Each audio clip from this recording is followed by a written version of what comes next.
1980స్లో archaeological survey of India Delhi మాకు ఒక research project ఇచ్చింది. నాకు చాలా రీసెర్చ్ ప్రాజెక్ట్స్ ఉండేవి.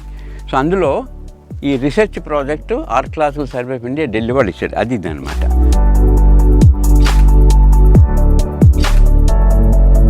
ఆర్ఈసీలో ప్రొఫెసర్గా పనిచేస్తున్న మీకు కాకతీయుల ఆలయాలు కట్టడాలకు అనుబంధం ఏ విధంగా ఏర్పడిందంటారు? I'm not a historian, but I'm a geo technical expert.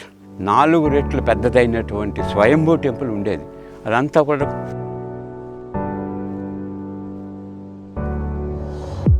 సాధారణంగా ఇసుక ప్రాంతాల్లో ఎటువంటి నిర్మాణాలు చేపట్టారు కదా, ఇక్కడ ఇసుక పునాదులపై నిర్మాణం ఎలా సాధ్యం? కాకతీయ హెరిటేజ్ ట్రస్ట్ని స్టార్ట్ చేసి వరల్డ్లోకి ప్రపంచ వారసత్వంలోకి తీసుకుని వెళ్ళాలని చెప్పి మనము Ramappa temple, 1000 pillar temple, Warangal మూడింటిని తీసుకున్నాం అన్నమాట.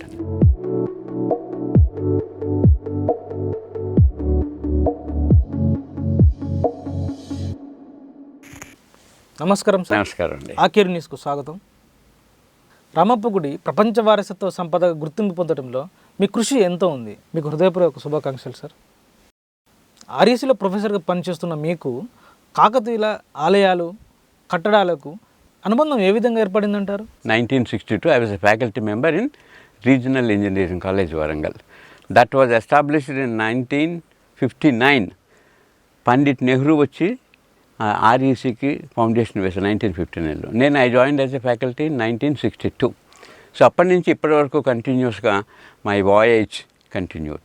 So as a teacher we have to teach not only to the students, but we should show them what exactly is happening in the field. 1980స్లో archaeological survey of India Delhi మాకు ఒక research project ఇచ్చింది. నాకు చాలా research projects ఉండేవి. So అందులో ఈ research project archaeological survey of India Delhi వాళ్ళు ఇచ్చారు. అది ఇదనమాట. Geo technical appraisal and evaluation of Kakatiya monuments. So research project given by archaeological survey of India. ఈ రిపోర్టు మేము 1987లో సబ్మిట్ చేసాము. ఇది ఇంత లావు రిపోర్ట్ సబ్మిట్ చేయడానికి 5 సంవత్సరాలు మేము ఫీల్డ్ వర్క్ చేసాము. ఈ ఫీల్డ్ వర్క్లో మేమేం చేసాము, రామప్ప టెంపుల్, ఇక్కడ రామప్ప టెంపుల్ చూడండి. This is our Ramappa temple, this is our Warangal fort, this is our 1000 pillar temple. So ఈ రీసెర్చ్ ప్రాజెక్ట్ మీద సో నాతో పాటు ఇంకొక 3 మిత్రులు ఉన్నారు. Professor Babu Shankar, professor Raghavachari, professor Somayajulu, professor Pandurangarao. So నేను దానికి కోఆర్డినేటరు. ఈ రీసెర్చ్ ప్రాజెక్టు నా పేరు మీద వచ్చిందనమాట అండి. సో మేము ప్రతి దాంట్లో ఎక్స్పర్ట్స్ని తీసుకున్నాము. అందరూ కూడా సివిల్ ఇంజనీరింగ్ ప్రొఫెసర్సే, బట్ ఒక్కొక్కళ్ళు ఒక్కొక్క స్పెషలైజ్. ఒకళ్ళేమో ఫౌండేషన్ స్పెషలిస్ట్, ఒకళ్ళేమో సాయిల్ మెకానిక్స్ స్పెషలిస్ట్, ఒక స్ట్రక్చరల్ స్పెషలిస్ట్. అట్లాగా 4 కలిసి ఈ బ్రహ్మాండమైనటువంటి బుక్ని తయారు చేసాం, రిపోర్ట్ని. ఇప్పుడు ప్రస్తుతానికి మా 3 మిత్రులు లేరు, పైకి వెళ్ళిపోయారు. సో నేను ఇంకా దీనిని పట్టుకుని ఏమైనా సరే మనం సాధించాలి అని అనుకున్నాము. స్వామి కటాక్షం వలన మనము we could take Ramappa temple into world heritage. So ఈ విధంగా మన ప్రస్థానం. I'm not a historian, but I'm a geo technical expert, geo engineering experts. ఈ జియో ఇంజనీరింగ్ అంతా ఇందులో పెట్టామన్నమాట అండి. So subsequently in 1991 I have invited Director General Archaeological Survey of India, doctor Jagatpati Joshi. ఆయన వరంగల్కి ఇన్వైట్ చేశాను దీనికి సెమినార్ పెట్టి. అప్పుడు ఆయనని 1000 పిల్లర్ టెంపుల్కి, వరంగల్ ఫోర్ట్కి, ఇవన్నీ రామప్ప టెంపుల్కి ఇవన్నీ చూపించడం జరిగింది. సో ఆయన ఇవన్నీ చూసిన తర్వాత ఇది బ్రహ్మాండమైనటువంటి శిల్ప సంపద, దీనిని మనం ప్రొటెక్ట్ చేయాలి అని వరంగల్ ఫోర్ట్లో, ఇప్పుడు మీరు చూస్తున్నటువంటి వరంగల్ ఫోర్ట్ అప్పుడు వేరు, ఇవన్నీ దిబ్బలు కంప్లీట్గా. అక్కడ పెద్ద స్వయంభూ టెంపుల్ ఉండేది. మన 1000 స్తంభాల గుడి కన్నా 4 రెట్లు పెద్దదైనటువంటి స్వయంభూ టెంపుల్ ఉండేది. అదంతా కూడా కంప్లీట్గా కొలాప్స్ చేసేసారు. అదంతా బరీ అయిపోయిందనమాట. అది చూసిన తర్వాత ఆయన ఎక్స్కవేషన్స్ చేసి అందులో నుంచి తీసినటువంటి రెమనెన్స్ తోటి ఇప్పుడు మీరు చూస్తున్నటువంటి వరంగల్ ఫోర్ట్. అదేవిధంగా మన 1000 స్తంభాల గుడిలో మన కళ్యాణ మండపం చూపించారు, అదంతా పడిపోయింది. ఈ said you should remove and rebuild. అదేవిధంగా రామప్ప టెంపుల్ బ్రహ్మాండంగా ఉంది. సో ఈ విధంగా మనము ఆర్కియలాజికల్ సర్వే ఆఫ్ ఇండియా వారి యొక్క సహకారంతో మనం ఇంత రీసెర్చ్ చేయగలిగాం. అట్లనే నేను ఇంటాక్ కన్వీనర్ 1989లో ఇంటాక్ స్టార్ట్ చేశాం. ఇంటాక్ అంటే Indian National Trust for Art and Cultural Heritage, భారతీయ కళా సాంస్కృతిక వారసత్వ పరిరక్షణ సంస్థ. సో ఇంటాక్ ద్వారా మనము ఎన్నో కార్యక్రమాలు చేస్తున్నాము. సో దాంతో కాకతీయ యొక్క వారసత్వ సంపదను మనం పరిరక్షించుకోవాలి, మన all temples of Kakatiyas so అని మొదలుపెట్టాము. తర్వాత మా మిత్రులు పాపారావు గారితో కలిసి 2009లో కాకతీయ హెరిటేజ్ ట్రస్ట్ని స్టార్ట్ చేశాం. ఈ కాకతీయ హెరిటేజ్ ట్రస్ట్ ముఖ్య ఉద్దేశం ఏమిటంటే to protect and preserve our Kakatiya heritage, Kakatiya sculptures and take Ramappa into world heritage. So 2009లో మేము ఈ సంకల్పం చేసుకున్నాము. కాకతీయ హెరిటేజ్ ట్రస్ట్ని స్టార్ట్ చేసి వరల్డ్లోకి, ప్రపంచ వారసత్వంలోకి తీసుకుని వెళ్ళాలని చెప్పి మనము Ramappa temple, 1000 pillar temple, Warangal మూడింటిని తీసుకున్నాం అన్నమాట. మీ గురించి, మీ కుటుంబ నేపథ్యం గురించి చెప్పండి సార్. నేను చాలా కష్టపడి చదువుకున్నాను. మా ఫాదర్ ఏమో చాలా చిన్న ఉద్యోగం చేసి మమ్మల్ని చదివించాడు. ఆయన ఈవేళ ఇలా ఉన్నాము అంటే ఆయన సెలవు. సో మన తల్లిదండ్రులు మన జాగ్రత్తగా చూసుకోవాలి. ఎంతో కష్టపడి మనం చదువుకున్నాము, ఆ చదువుని సార్థకం చేసుకుంటున్నాం అన్నమాట ఇప్పుడు. నేను I'm eldest son to my family. మాకు ఇంకా 2 బ్రదర్సు, 2 సిస్టర్స్ ఉన్నారు. సో వాళ్ళందరినీ, మా ఫాదర్ నన్ను చదివించారు కాబట్టి నా బాధ్యత ఏమిటంటే వాళ్ళని కూడా చదివించాలి. సో వాళ్ళని కూడా మంచి వాళ్ళని చేయాలి. సో ఆ విధంగా మన సంపాదన ఫ్యామిలీకి ఖర్చు పెట్టుకుంటూ వాళ్ళందరినీ పైకి తీసుకొచ్చి ఇప్పుడు అందరూ హ్యాపీగా ఉన్నారనమాట.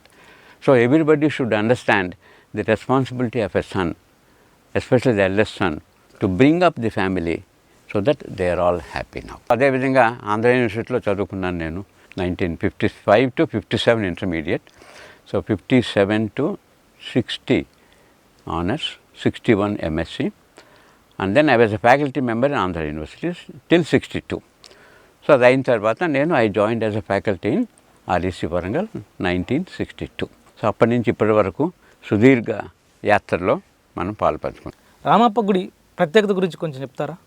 ఇప్పుడు రామప్ప గుడికి డోసియర్ తయారు చేసాము. డోసియర్ అంటే something like DPR, detailed project report. మేము 2010లో మేము ఫైనల్ డెసిషన్ తీసుకున్నాము. Government of combine Andhra Pradesh also gave a GO. ఆ జీవోలో చాలా ఇంపార్టెంట్ పర్సనాలిటీస్ అందరూ ఉన్నారు. Kakatiya heritage trust is the coordinator of the whole process. So we started preparing the dossier. So dossier ముందు మేము 2012లో స్టార్ట్ చేసాము. So we wanted to go for serial nomination.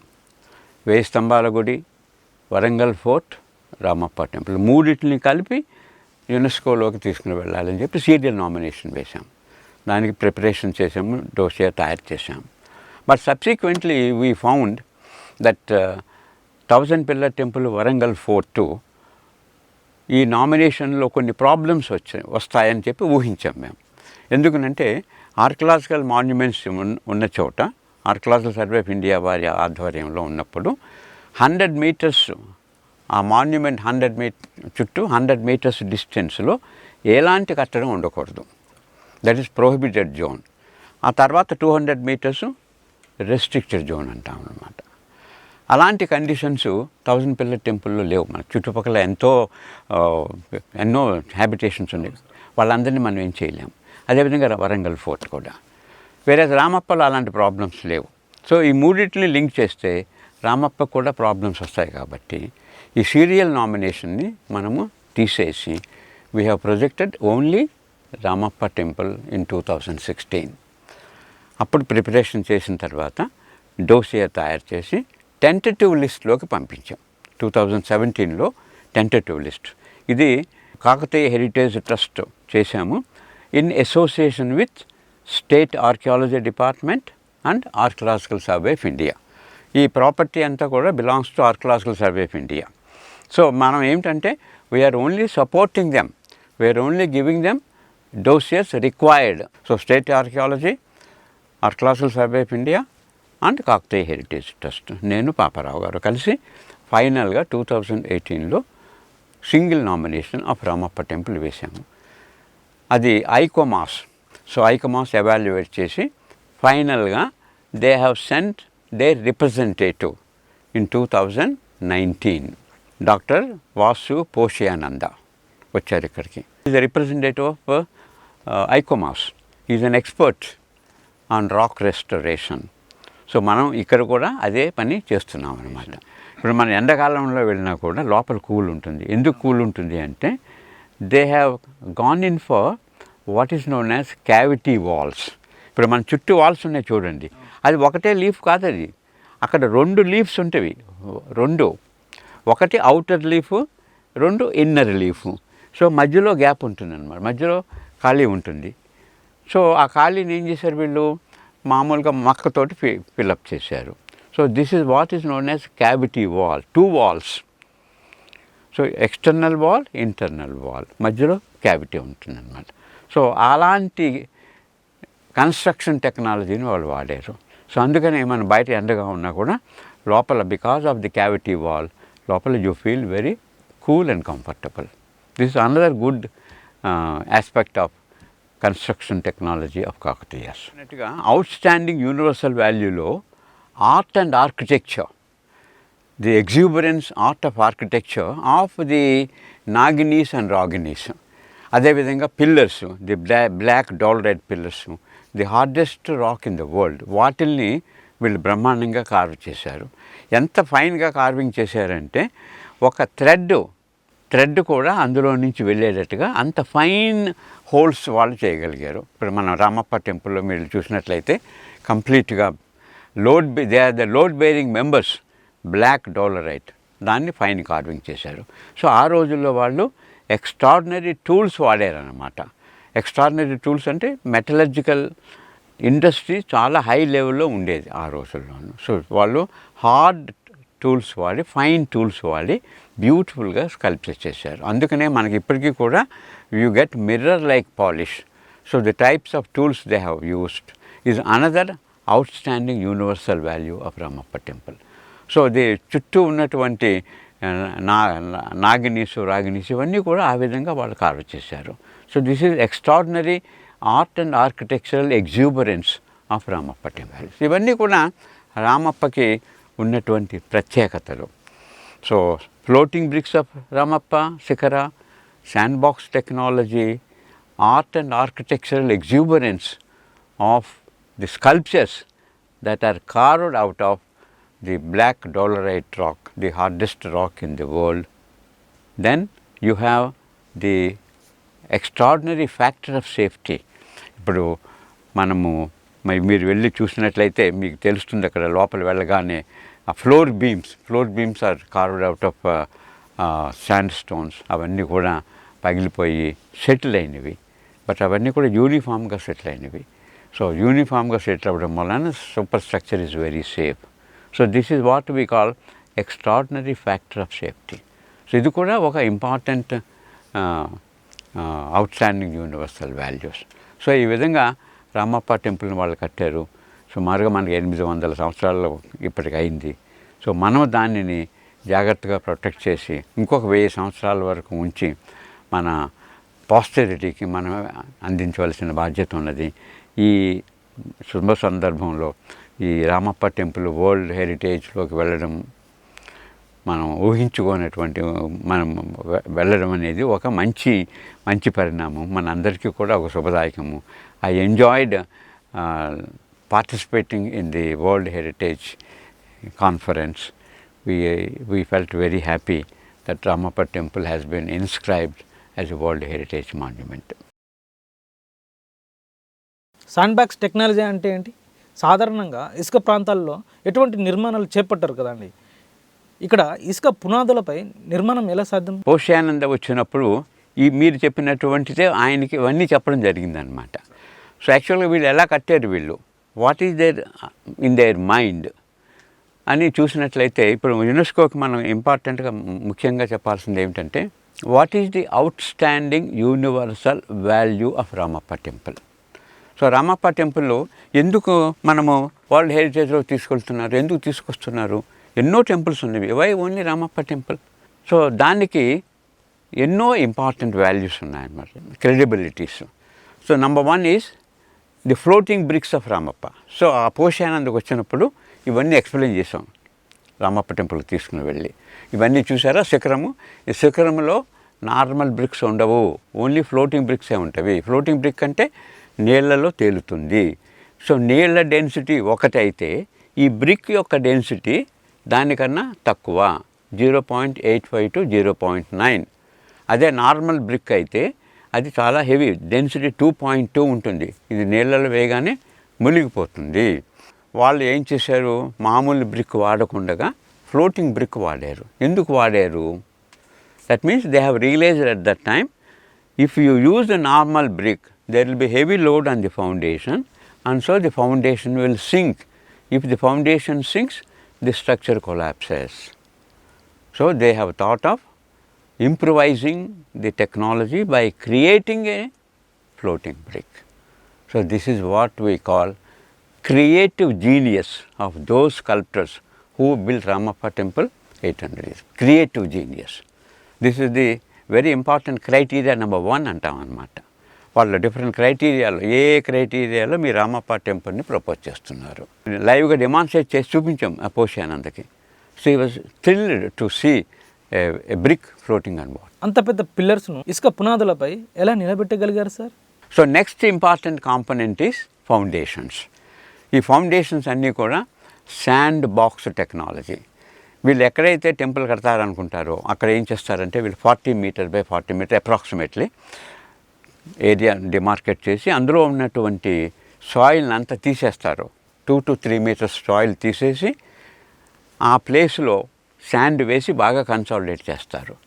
Consolidate చేసిన తర్వాత దానిపైన టెంపుల్ కడతారనమాట. ఎందుకంటే sand is a good foundation material. ఇది is not only a good foundation material, but it is also an excellent absorber of shock waves, seismic waves. మన Ramappa temple seismic జోన్కి దగ్గరలో ఉందన్నమాట. అక్కడ మనకి కోల్ మైనింగ్ అది జరుగుతుంటుంది. గోదావరి ఒక ఫాల్ట్ ఉంది, ఆ దగ్గరలో ఉందన్నమాట. So the area is susceptible for seismic waves. So there were earthquakes in the past also. So ఈ సీస్మిక్ వేవ్స్ని అబ్జర్వ్ చేయడం మూలాన ఈ టెంపుల్ స్ట్రక్చర్కి ఎలాంటి డ్యామేజ్ జరగలేదు.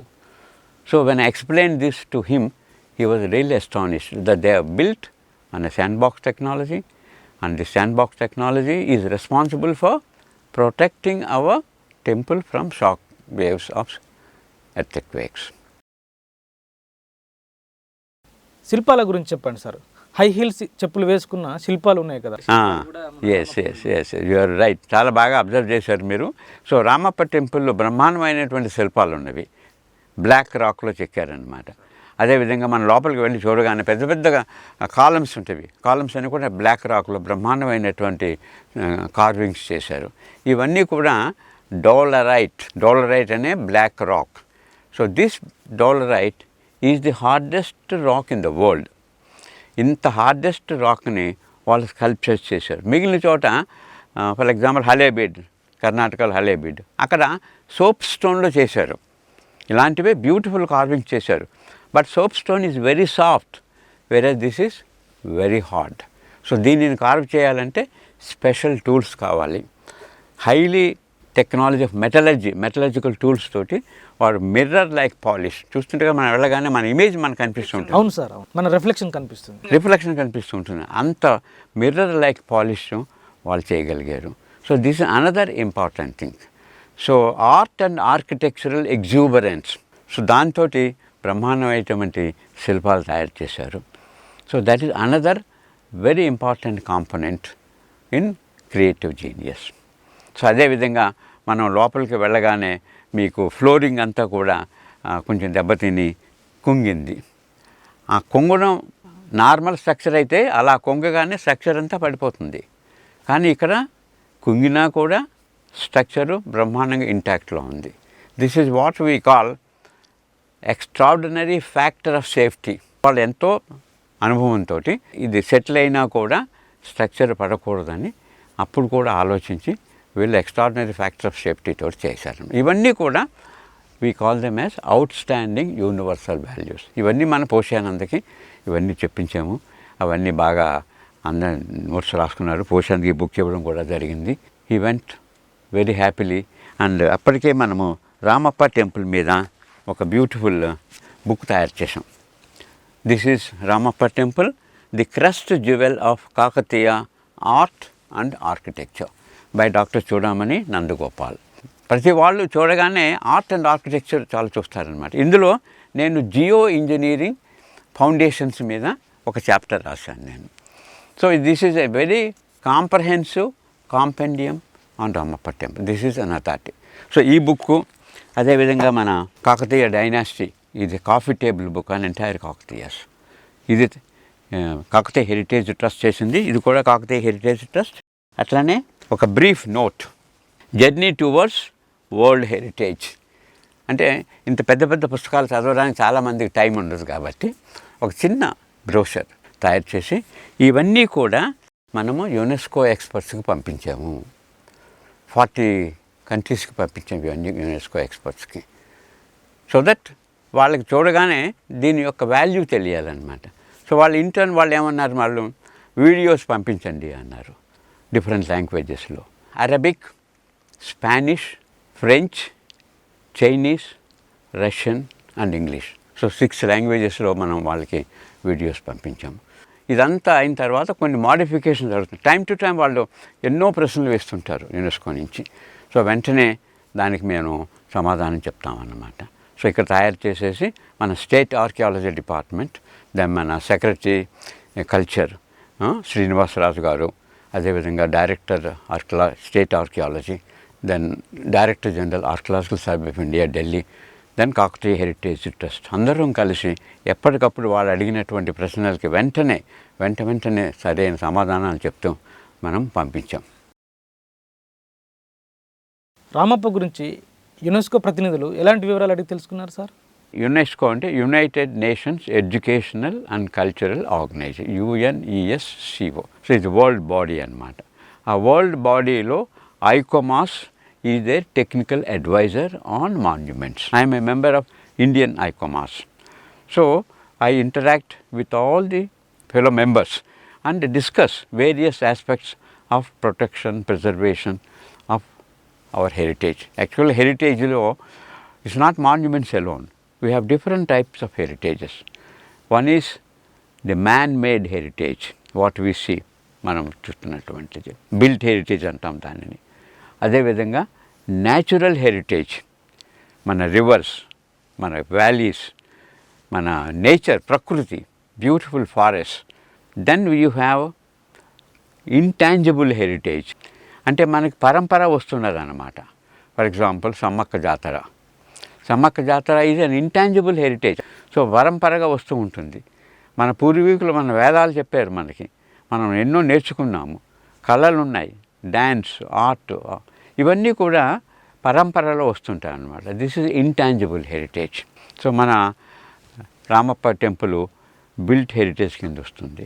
అక్కడ ఉన్నటువంటి ప్రకృతి, beautiful hills, beautiful valleys, water bodies, ఇదంతా కూడా natural heritage. So UNESCO says you have to take the entire into one component. You have to protect the built heritage, the natural heritage and the environment and make it an integrated approach, integrated project అని చెప్తున్నారు. అదే మనం చేయబోతున్నాం. ఈ out standing universal values మీద explanations అడుగుతుంటారు. అదేవిధంగా buffer zones అడుగుతుంటారు. అదేవిధంగా 100 మీటర్స్ ప్రొహిబిటెడ్ జోన్, చుట్టుపక్కల డెవలప్మెంట్ ఏమిటి అని వాళ్ళు ఎన్నో ప్రశ్నలు వేశారు. దానికి మనం ఏం చెప్పామంటే డెవలప్మెంట్ అథారిటీని ఒకటి క్రియేట్ చేస్తున్నాం. The state government of Telangana has created development zone, development authority create చేసింది. ఆ విధంగా ఈ ప్రాపర్టీని సేఫ్ గార్డ్ చేస్తామన్నమాట. ఆథెంటిసిటీ ఇవన్నీ కూడా మనము చేసి వాళ్ళకి ఎప్పటికప్పుడు అప్డేట్ చేస్తుంటాము. దెన్ ఫైనల్గా వాళ్ళు మీరు వచ్చి రామప్ప టెంపుల్ గురించి మీరు ప్రజెంట్ చేయండి అని చెప్పి వాళ్ళు మనల్ని ఇన్వైట్ చేయడం జరిగింది. సో అప్పుడు November 22, 2019లో మేము వెళ్ళాం. నేను, మా మిత్రులు పాపారావు గారు, ఫార్మర్ ఐఏఎస్ ఆఫీసర్, అండ్ మా ఆర్కిటెక్ట్ సూర్యనారాయణమూర్తి, మేము వెళ్ళి ఐకోమాస్ ఎక్స్పర్ట్ కమిటీ. సో 30 మంది ఎక్స్పర్ట్ కమిటీ మెంబర్స్ ఉంటారు ఫ్రమ్ డిఫరెంట్ కంట్రీస్. సో వాళ్ళ ముందు మన రామప్ప గురించి మనం డిఫెండ్ చేసుకోవాలన్నమాట, out standing universal values. So అందరం కూడా ప్రజెంట్ చేశాము. So I gave a live demonstration of floating bricks of Ramappa. So 2 bricks, ఒకటి రామప్ప బ్రిక్, ఒకటి normal brick. So 2 glasses water తీసుకుని ఒక దాంట్లో మన బ్రిక్ వేసాం. దాని యొక్క డెన్సిటీ 2.2 కాబట్టి వెంటనే అది మునిగిపోయింది. సో ఇంకో గ్లాసులో మనం రామప్ప బ్రిక్ వేసాం, అది డెన్సిటీ 0.85 to 0.9 కాబట్టి తేలినాం. ఇవన్నీ ఇలా చూపించేటప్పటికి సో ఎవ్రీబడి వాస్ థ్రిల్డ్. అసలు బ్రిక్ ఏమిటి, నీళ్ళలో తేలడం ఏమిటి అనే ఆశ్చర్యంతో. సో ఈ విధంగా మన రామప్ప టెంపుల్ని మనం వరల్డ్ హెరిటేజ్లోకి ప్రొజెక్ట్ చేశాము. సో ఫైనల్గా వాళ్ళు ఎన్నో ప్రశ్నలు వేశారు, వాటన్నిటికీ మనం ఆన్సర్స్ పంపించాము. Then we had final world heritage meeting in China from 16th to 30th of July. So మనది రామప్ప టెంపుల్ 25వ తారీఖు ఆదివారం నాడు చెప్పింది. మేము రెగ్యులర్గా ఫాలో అవుతున్నాం, మేము ఆన్లైన్లో ఎప్పటికప్పుడు ఇంటరాక్షన్ అవుతున్నాము. ఆవేళ రామప్ప టెంపుల్ గురించి డిస్కషన్ వచ్చినప్పుడు 1.5 hours కంటిన్యూస్ డిస్కషన్ అనమాట. 21 కంట్రీస్ పార్టిసిపేట్ చేసినవి, ఒక్కొక్క కంట్రీ ఒక్కొక్క విధంగా చెప్తూ ఫైనల్గా మేమందరం కూడా వీఆర్ జస్ట్ వెయిటింగ్ ఏం జరుగుతుంది, ఎవరెవరు ఏం మాట్లాడుతున్నారు అని చాలా ఆతృతగా వీఆర్ ఫాలోయింగ్ ఇట్. సో ఫైనల్గా మనకి 17 countries, Russia has put forward the proposal that Ramappa should become a world heritage monument. So ICOMOS వాళ్ళు ఇచ్చేటటువంటి వాళ్ళ మెసేజ్ వాళ్ళు ఇచ్చారు. నార్వే మొదట్లో డిఫర్ చేసింది, తర్వాత యాక్సెప్ట్ చేసింది. అట్లాగా 17 countries have unanimously proposed Ramappa temple should be inscribed into World Heritage Monument. This was done on 25th of July on Sunday at 4:45. So it started at 3:15 and it went up to 4:40, 1.5 hours. So 1.5 hours అయిన తర్వాత they have declared Ramappa as a World Heritage Monument. చాలా చాలా ఆనందదాయకమైనటువంటి, so జీవితంలో ఒక మరుపురాని ఘట్టము. We have experienced the joy of our hard work of 10 years with a single stroke that the UNESCO has declared Ramappa as a World Heritage Monument. ఈ ప్రక్రియలో ప్రభుత్వ సహకారం ఎలా ఉందండి? ఈ ప్రక్రియలో బ్రహ్మాండమైనటువంటి సహకారం చేసింది గవర్నమెంట్ ఆఫ్ తెలంగాణ, మన ఆనరబుల్ మినిస్టర్ గారు, minister of tourism and culture Srinivas Goud గారు, సెక్రటరీ శ్రీనివాసరాజు గారు, the director archaeology and his team of officers, plus Kakatiya Heritage Trust, నేను మా మిత్ర Paparao garu, then Suryanarayanamurthy. Then at Delhi archaeological survey of India director general, additional director general doctor Janvi Sharma. So world heritage, so it's a big combination of network of events. So అందరూ కూడా బ్రహ్మాండంగా సహకరించి ఈ కార్యక్రమాన్ని ఒక లాజికల్ కంక్లూషన్స్కి తీసుకుని వెళ్ళారు. ఎప్పటికప్పుడు వాళ్ళు అడిగినటువంటి ఇన్ఫర్మేషన్ అంతా మనం ఇస్తున్నాము. అదేవిధంగా మన ఆనరబుల్ చీఫ్ మినిస్టర్ గారు ఒక 1918లో ఒక చిన్న డోసియర్ని అక్కడ పెట్టడం వలన మేము వెళ్ళి రిక్వెస్ట్ చేస్తే honourable CM Chandrashekhara Rao garu prime minister of ఇండియాకి లెటర్ రాసి దీనిని వరల్డ్ హెరిటేజ్లోకి తీసుకుని వెళ్ళడానికి మీరు హెల్ప్ చేయాలంటే ప్రైమ్ మినిస్టర్ ఆఫ్ ఇండియా దీన్ని టేకప్ చేసి దీన్ని ముందుకు తీసుకువెళ్ళారు. సో ఈ విధంగా we really thank our honourable chief minister of Telangana Shri Chandrashekhara Rao garu and honourable prime minister of India Narendra Modi గారికి స్పెషల్ ధన్యవాదాలు. ఈ కార్యక్రమంలో ఇంకా చాలామంది ప్రముఖులు ఉన్నారు, వాళ్ళని కూడా మనం గుర్తు చేసుకోవాలి. మన ఆనరబుల్ మినిస్టర్ కిషన్ రెడ్డి గారు, is minister of culture and tourism. అదేవిధంగా అందులో ఉన్న మినిస్టర్ మీనాక్షి లేఖి గారు. సో వీరిద్దరూ కూడా స్పెషల్ ఇంట్రెస్ట్ తీసుకుని మినిస్టర్ ఆఫ్ ఎక్స్టర్నల్ అఫైర్స్ని యాక్టివేట్ చేసి ప్యారిస్లో PDI permanent delegation of India, మన అంబాసిడర్ వారు ప్యారిస్లో ఉంటారు, డాక్టర్ విశాల్ శర్మ గారు, Indian forest IFS.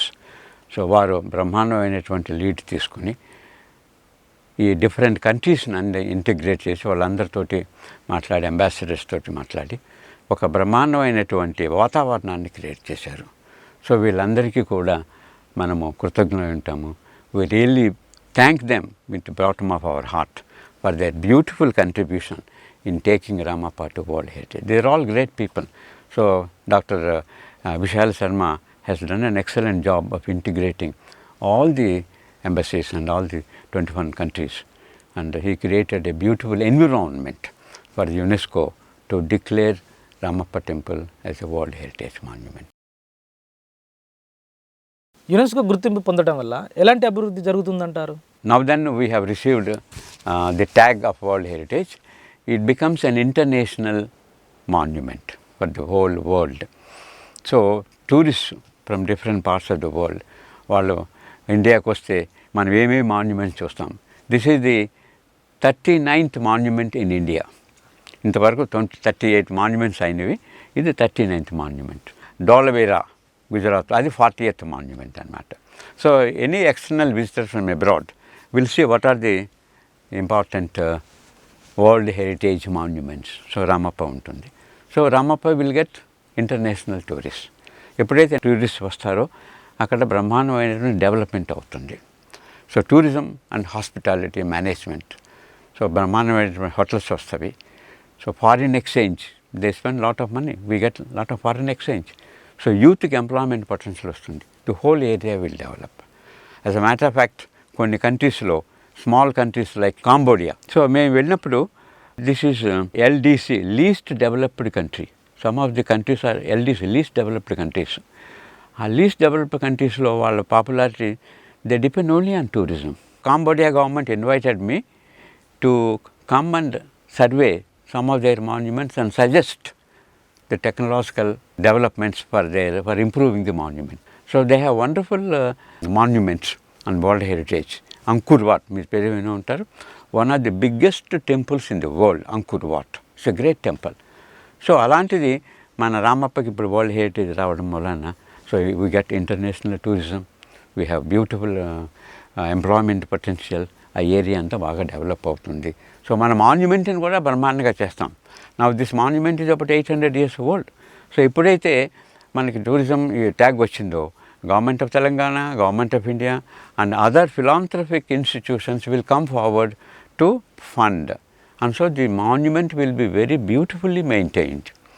At the same time we will be able to give an another life of 1000 years. So ఇప్పుడు 800 years అయింది, ఇంకొక 1000 years వరకు ఈ మాన్యుమెంట్ బ్రహ్మాండంగా మెయింటైన్ అవుతుంది. So we have a responsibility to hand over these great monuments to our posterity, మన పిల్లలు, వాళ్ళ పిల్లలు. ఆ విధంగా ఇంకా 1000 years ఉండాలని చెప్పి మేము కోరుకుంటాం. So local area development will take place. Ayodhya Rama మందిర నిర్మాణంలో మీ పాత్ర ఉంది కదా, అందులో మీ కాంట్రిబ్యూషన్ ఎంతవరకు ఉందండి? అది ఒక గ్రేట్ ఇంట్యూషన్. అది రాముడు చేయించుకున్నాడు అలాంటి పని. So one day we thought they are building Rama Janmabhoomi temple, పేపర్లో చూస్తున్నాం కదా. Then I went through it.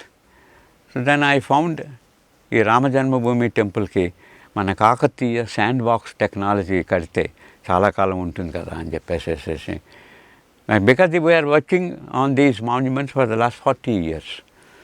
So ఒక రోజున మా మిత్రులతో కలిసి అక్కడికి వెళ్ళాం. They invited us to come and see their monument.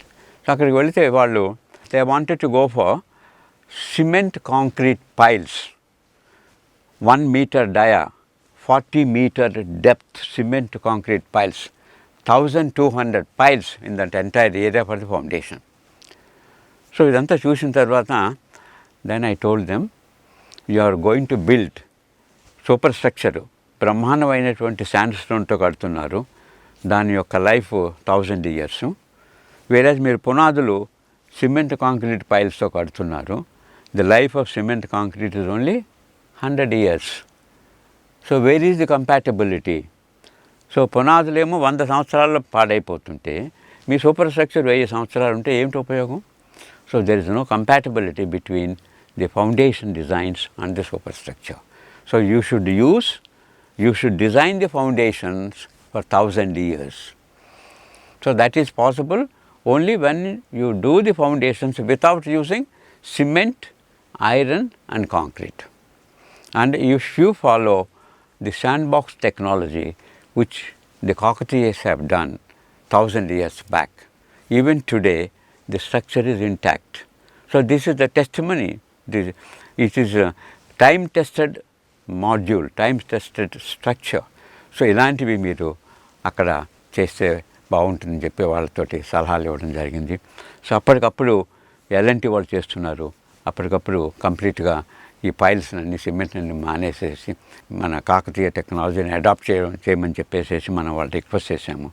So ఈ విధంగా రాముడు మన ద్వారా 100 yearsలో ఉండేటటువంటి ఫౌండేషన్ని మార్పించేసేసి ఆ ఫౌండేషన్ కూడా 1000 years ఉండేటట్టుగా మన కాకతీయ టెక్నాలజీని అక్కడ వాడడం ఒక మంచి శుభ పరిణామం. That's a God-given gift to me that Lord Rama is responsible for making me to act so that these foundations and the superstructure will go for 1000 years. Ramappa గుడి నిర్మాణంలో వాడిన శాండ్ బాక్స్ టెక్నాలజీని, అంతటి పురాతన టెక్నాలజీని ఇప్పుడు రామ మందిర నిర్మాణంలో వాడగలరా? చేస్తారు, చేయొచ్చు. Absolute no. ఇప్పుడు మన 1000 స్తంభాల గుడి కళ్యాణ మండపము రెస్టోర్ చేయడం కోసం అని చెప్పేసి మనం డిస్మాంటిల్ చేసాం. నౌ వీఆర్ బిల్డింగ్ కళ్యాణ మండపం with the same technology of sand box. వాళ్ళు వాడినటువంటి శాండ్నే మనం వాడుతున్నాము, వాళ్ళ వాడినటువంటి మెటీరియల్స్నే మనం వాడుతున్నాము. We have strengthened it. Actually, at one point of time, Navayuga Construction Company had come forward. Sir మేము పునాదులు వేస్తాము, మేము సిమెంట్ కాంక్రీట్ తోటి మేము చేస్తాము, రాఫ్ట్ వేసి చేస్తాము మేము అని వచ్చారు వాళ్ళు. దాని ఖరీదు సుమారుగా 1 crore అవుతుంది ఫౌండేషన్స్కి.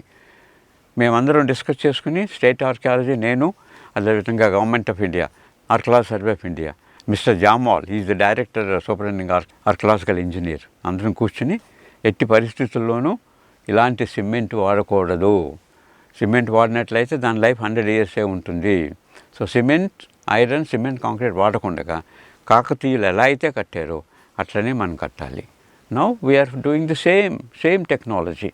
So same sand box. Then we have improved the foundations by creating granular piles and then super structure. మీరు చూసారు కదా, ఇప్పుడు now we have brought it to the roof level. ఆ చిన్నది ఆగిపోయింది.